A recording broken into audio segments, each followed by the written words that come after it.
Dear student, आज हम ज़रा थोड़ा सा बैंक रिकॉन्सिलेशन के बारे में पढ़ेंगे। बैंक रिकॉन्सिलेशन है क्या चीज़? बैंक रिकॉन्सिलेशन में हमारे पास बैंक रिकॉन्सिलेशन होती क्या है, पहले हमने ये देखना है।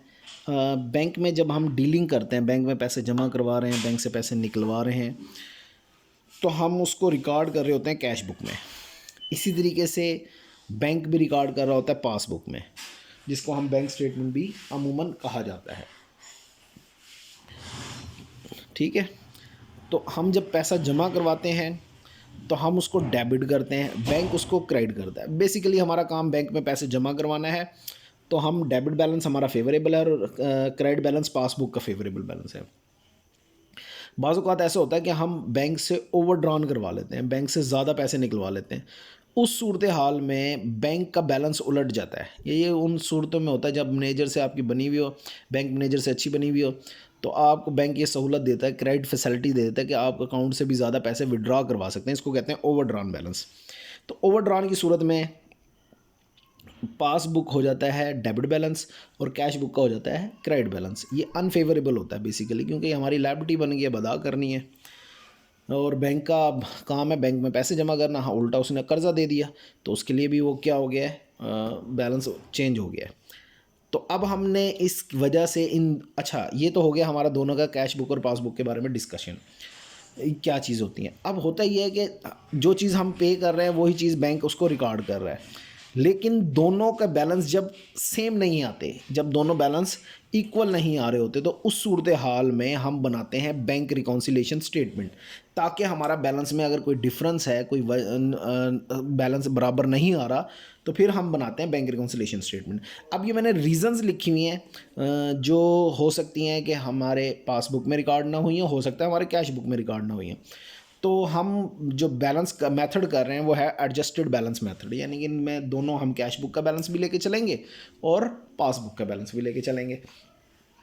तो सबसे पहले हम देखते हैं जी, पासबुक में कौन कौन सी चीज़ें आ सकती हैं। जैसे कि है अनप्रेजेंटेड चेक्स, जिसे आउटस्टैंडिंग चेक्स भी हम कहा जाता है। ये वो चेक होते हैं जो हमने, यानी कि अकाउंटेंट ने, बिजनेस के अकाउंटेंट ने उस चेक इशू कर दिया कस्टमर को कि, और उसने लिख दिया उस डेट को कि भाई ये चेक हमारे अकाउंट से कमी हो गई है, लेकिन वो शख्स उस महीने की उस डेट को बैंक में प्रेजेंट ही नहीं हुआ, बैंक से पैसे निकलवाने ही नहीं गया। लेट्स सपोज हमने चेक दिया 30 नवंबर को, तो अब हम 30 नवंबर लास्ट डेट है मंथ की, हमने उसको बैंक को, अपने क्रेडिट अकाउंट को क्रेडिट कर दिया। बेसिकली तो यही हुआ काम, लेकिन वो शख्स बैंक से पैसे निकलवाने गया ही नहीं, बैंक में प्रेजेंट ही नहीं हुआ। तो इसको कहते हैं अनप्रेजेंटेड चेक्स या आउटस्टैंडिंग चेक। ये बेसिकली डेबिट होते हैं, यानी कि हमने जो क्रेडिट किया होता है वापसी रिवर्स करके उसको डेबिट करना होता है, लेकिन पासबुक में करना है, क्योंकि हमने पासबुक में कम कर दिया था, अब उसको उठा के वापसी डेबिट कर दें, भाई कमी नहीं हुई है।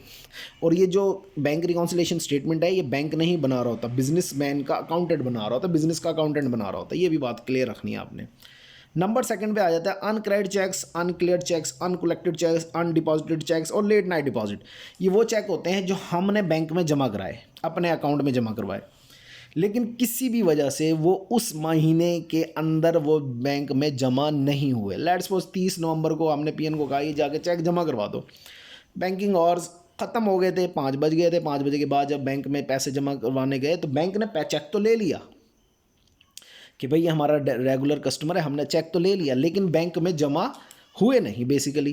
तो इसको लेट नाइट डिपॉजिट भी कहते हैं, यानी कि बैंकिंग आवर के बाद जमा करवाने गए, हमारे मुताबिक बैंक में जमा हो गया, हमने डेबिट कर दिया था, लेकिन वो जमा नहीं हुआ, तो इसलिए उसको उठा के वापसी क्या करना है, हमने क्रेडिट कर देना है। इसी तरीके से बैंक्स एरर्स आ जाती हैं जो पासबुक में रिकॉर्ड की जाती हैं। बैंक एरर्स वो होते हैं जो बैंक की तरफ से गलती हो गई है। अच्छा, अब बैंक कोई गलती करता है तो हम उस गलती को रिपीट करते हैं। बैंक अगर गलती से हमें डेबिट करेगा तो हमने क्रेडिट करना है, बैंक ने गलती से क्रेडिट किया तो हमने डेबिट करना है, बस ये याद रखिएगा। उसके बाद आते हैं कैश बुक की तरफ। कैश बुक में क्या होता है, कैश बुक के अंदर जो चीज़ें आती हैं वो चीज़ें आती हैं जो बैंक रिकॉर्ड कर चुका होता है, हमें नहीं पता होता, यानी कि हम रिकॉर्ड करने से रह जाते हैं, इसलिए हम उसको कैश बुक में रिकॉर्ड कर रहे होते हैं। अब उसमें क्या है, सबसे पहले इंटरेस्ट ऑन ओवरड्राफ्ट। अगर हमने बैंक से ओवरड्रॉन किया है या ओवरड्राफ्ट किया है तो बैंक उस पर इंटरेस्ट चार्ज करता है, तो वो हमारे अकाउंट से डायरेक्टली काट लेता है, हमें नहीं पता लगता। तो ये वो चीज़ होगी है। सर्विस चार्जेस क्या होते हैं, बैंक ने किसी भी किस्म के चार्जेस काटे हैं, हमारे एटीएम कार्ड चार्जेस हो गए या अदर कोई चार्जेस, ऑनलाइन बैंकिंग के चार्जेस काटे या किसी भी किस्म के चार्जेस काटे हैं, बैंक चार्जेस या सर्विस चार्जेस, तो वो हमारे अकाउंट से डिडक्ट कर लेता है, वो हमें नहीं पता लगता। जब स्टेटमेंट आती है तो हमें पता लगता है, जब वो हमें पता लगेगा तो हमने उसको उठा के क्या कर देना है, कैश बुक में क्रेडिट कर देना है। इसी तरीके से हमने कहीं इन्वेस्टमेंट की हुई है, कहीं किसी कंपनी के शेयर्स खरीदे हुए हैं और बैंक को कहा हुआ है कि वो आपने कलेक्ट करना है, तो bank interest on investment collect करेगा तो हमने डेबिट करना है, डिविडेंड कलेक्ट करेगा तो भी हमने डेबिट करना है, और कस्टमर से डायरेक्टली डिपॉजिट करा दिया, कस्टमर ने डायरेक्टली डिपॉजिट करा दिया, यानी कि वो हमारे पास नहीं आया, हमारे सीधा गया बैंक अकाउंट में जमा करा दिया, और हमें उसने बताना या तो भूल गया या कोई भी वजह हुई, हमें नहीं पता लगा, लेकिन हमारे अकाउंट में इजाफा हो गया था। तो जब हम स्टेटमेंट देखी तो कि भाई इस जगह से पैसा आया हुआ है, तो हम उसको क्या कर देंगे, डेबिट कर देंगे। नंबर 6 पे पॉइंट पे आ जाता है cheque issued to customer but return dishonour. हमने चेक कस्टमर को दिया, वो चेक लेके चला गया, अब जब हमने चेक दिया तो हमने उठा के उस अकाउंट को क्या कर दिया, क्रेडिट कर दिया, लेकिन जब वो बैंक में गया, वो बैंक से पैसे निकलवाने गए, तो वो बैंक में उसने पैसे निकलवाने गए तो बैंक ने उसको इनकार कर दिया, किसी भी वजह से रिजेक्ट कर दिया, डिसऑनर कर दिया, तो उस सूरत हाल में हमारा ये चेक क्या हो जाएगा, डेबिट हो जाएगा। ये गलती से इधर शायद क्रेडिट लिखा हुआ है, इसको हम डेबिट करेंगे, ठीक है। नेक्स्ट एंट्री पे आ जाते हैं हम। ये हमारे पास है cheque receive from customer, cheque receive किया कस्टमर से और हमने बैंक में जमा करवा दी, deposit into bank but return dishonour, हमने जमा करवाया, बैंक ने उसको अगले दिन ही उसको क्या कर दिया, डिसऑनर कर दिया, तो ये हो जाएगा क्रेडिट। यहाँ पर डेबिट लिखा हुआ है, इसको हम उठा के क्रेडिट कर देंगे, ठीक है।